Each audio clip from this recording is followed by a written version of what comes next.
דע לך שכל רואה ורואה יש לו ניגון מיוחד משלו. דע לך שכל עשב ועשב יש לו שירה מיוחדת משלו, ומשירה נעשה ניגון של רועה. ואז קיצור, הוא נשאר איתנו, שמעתי את זה, יושב 10:50, או לא יותר מאוחר, להשיב, וכל פעם שהוא רצה לעזוב, הרס את הגיטרה, פתאום קראו לו לא בעוד שיר אחד, והוא נשאר עד מאוחר, שר לכולם. נעשה ניגון. כאילו אתה אף פעם לא ידעת להפסיק לעבוד, לא ידעת לוותר לעצמך, להקטין ראש, זה לא היה במושגים שלך, אף פעם לא ידעת לשמור על עצמך. כמה יפה ונאה כששומעים השירה שלהם, טוב מאוד. אתה איש חינוך ממדרגה ראשונה, ואולי מעל כל המנהלים שפגשתי, אתה מכבד לא רק את התלמידים, אלא גם את המערכת. אתה תמיד נקראת לכל פגישה, לכל מפגש, בכובד ראש, ברצינות. יש לך מסירות נפש מדהימה לתלמידים. אתה אוהב אותם באהבה שאין לה גבול. גם כשהוא היה חולה, היה תמיד מגיע לכיתה, המצב הכי גרוע, מגיע ומלמד, בחיים טיולים, שהיה קשה לו, הולך, רק כדי להיות איתנו כל הזמן. וכשהלב מן השירה מתמלא. זה הגדלות שלו, לדעת, ואני זוכר, יש פה בוגרים שמגיעים ואומרים, שמע, הרב יעקב לא התייאש ממני, וזה מה שהחזיק אותם. ולי באופן אישי, הרב אידלס מאוד עזר, כי אני הגעתי לישיבה בחוסר אונים מוחלט ועם המון קשיים פיזיים, נפשיים, והרב אידלס פתר לי את רוב הקשיים ועשה את הכל כדי שאני אוכל להצליח בלימודים שלי, שאני אוכל להצליח מבחינה חברתית ושאני אוכל להצליח בספורט שלי ולשלב את זה עם הלימודים.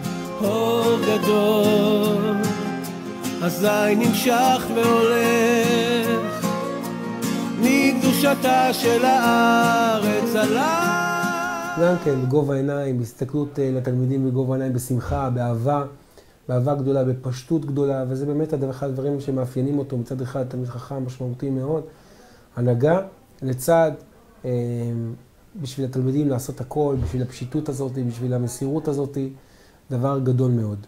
עוד דבר, תמונה שחרותה לי במשך השנים, רב יעקב עומד ליד הכיור בחדר מורים, ושוטף את הכוסות, כי מישהו צריך לעשות את זה, ויש אנשים שממהרים לשיעור, ולא תמיד זוכרים לעשות את זה, והוא, אין דבר שנראה לו שמזלזל בו, או משהו כזה. שירת הסבים, נעשה ניגון. שנים רבות הייתי אחראית על האוריינטציה של המדריכים החדשים פה במשרד, והוא תמיד בא לתת הרצאה. הוא היה מגיע, תמיד לפני הזמן, יושב עם החבר'ה, שותה איתם קפה. השיחה שלו אף פעם לא נגמרה כשהייתה צריכה להיגמר. תמיד עוד היו ניגשים אליו ושואלים אותו שאלות, ואיך אתה עושה את זה, ואיך יכול להיות. יכול להיות כי זה הרב יעקב. תלמיד בישיבה חווה כל הזמן הרגשה שהרב אידלס חושב עליו. מסתכל על הנפש שלו, מסתכל על המקום שאליו הוא היה רוצה להגיע, ולשם הוא מכוון אותו.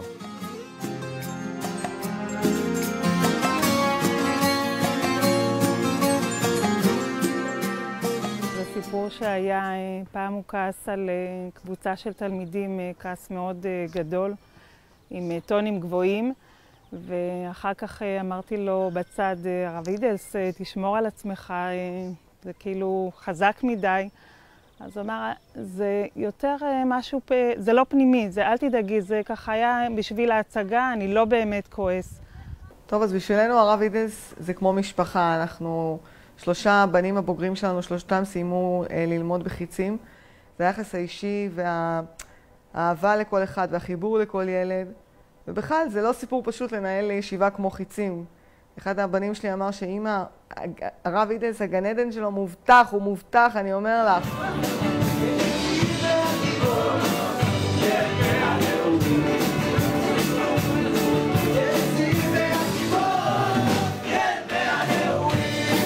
אם השם לא יבנה בית שב אמנו בוא נעבור. אם השם לא ישמע... למה לא עשו? כדי להרבות בשמחה לא טוב. יוליך ויביא כל מה שירצה וישלים לך בזה, כי אחד הדברים הכי מגבילים, אז אתה לא יכול לקחת דברים איתך. שהוא, מסירות שלו אין קץ, תמיד אין לו זמן, הוא היה משקיע, הוא עדיין משקיע שעות רבות בעבודה. הוא תמיד שומר על ההלכה ומוצא את האיזונים, והיא חשובה לו והוא מכניס אותה גם בתלמידים. תמיד אתה שומע ממנו הלכה וחוזר עליה, אנחנו יודעים 10, 20, 30, 40, 50 פעם, עד שכבר לכולם נמאס לשמוע את זה. הרב יעקב חוזר במתינות על ההלכות. כבני הנעורים,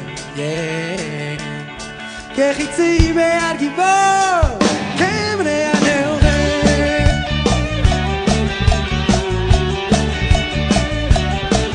אם השם לא יבנה בית שב אמנו בוא נעבור. אם השם לא יבנה בית שב אמנו בוא נעבור. אני ממש זוכרת את הפגישה הראשונה עם הרב אידלס. הוא בא לאסוף אותנו או ממחסום חווארה או ממחסום חיזמה עם האוטו הכי חבוט, הכי ישן, הכי גדול והכי מצחיק שראיתי בחיים שלי. אי אפשר היה לראות כלום מאחור בגלל הסטיקרים, אי אפשר היה לשבת בשום מקום מקדימה בגלל עטיפות של במבה ושאריות של דברים שילדים השאירו. זה כלום לעומת מה שקרה כשהגענו אליהם הביתה בהר ברכה, לבית שלו ושל עדית. כי אני לא זוכרת את מי הוא העיף באוויר, אם זה היה יהודה שהיה תינוק או שמשה שילה, אבל הוא הסביר לי שזה לא בעיה, כי מקסימום הוא עושה חדש ויש לו ילדים ספר. ועם השנים השיחות בינינו בכל זאת הגיעו למקומות טיפה יותר עמוקים, וגם כשהיו לרב אידלס הרבה מאוד מחשבות על הקשר ועל החיבור למדינה בעקבות הכאב של הגירוש, ובעיקר הצורך לדבר על זה עם התלמידים שלו. וזה המקום שבו התחברתי אליו יותר מכל מקום אחר. הוא הוציא אותנו לעצרות, אחד, קרבין וכל האלה, ששאר הישיבות בכלל לא הוציאו, התעצלו, עם שערכים יותר חשובים וכן הוציאו. אני זוכר ככה בעמונה, שככה הלכתי איתך ביחד, והיה שם לילה מאוד מאוד קשה, 2 לילות שהיינו שם, ולא משנה מה, אם תלמידים הולכים, אנחנו צריכים להיות שם עם התלמידים, להיות תמיד בגזרתם. כחיצי ביד גיבור, כבני הנעורים. כחיצי ביד גיבור, כבני הנעורים.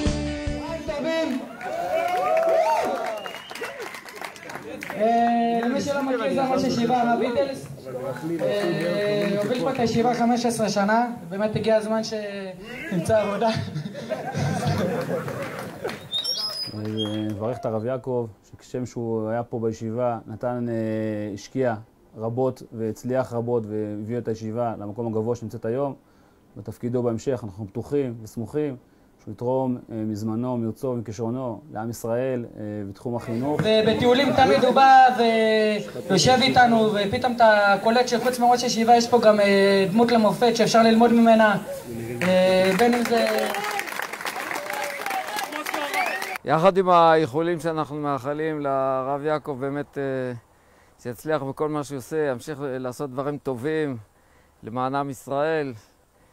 יחד עם זאת, יש צביטה קטנה בלב. בכל אופן, תקופה ארוכה היינו בקשר, קשר מאוד טוב, ואנחנו מאחלים לו הצלחה. מסתום יתרום עוד הרבה לעם ישראל, מתוך העשייה השקטה והעקבית. הברכה הגדולה הזאת באמת לעם ישראל תלך ותמשיך, והקדוש ברוך הוא יצליח את דרכו בכל מה שיעשה. אמן ואמן.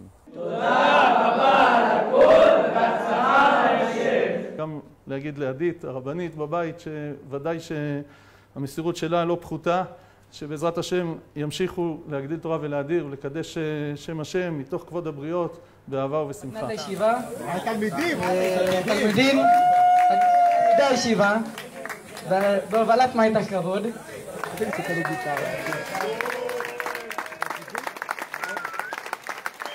גיטרה של פנדר שש מיתרים, הרב.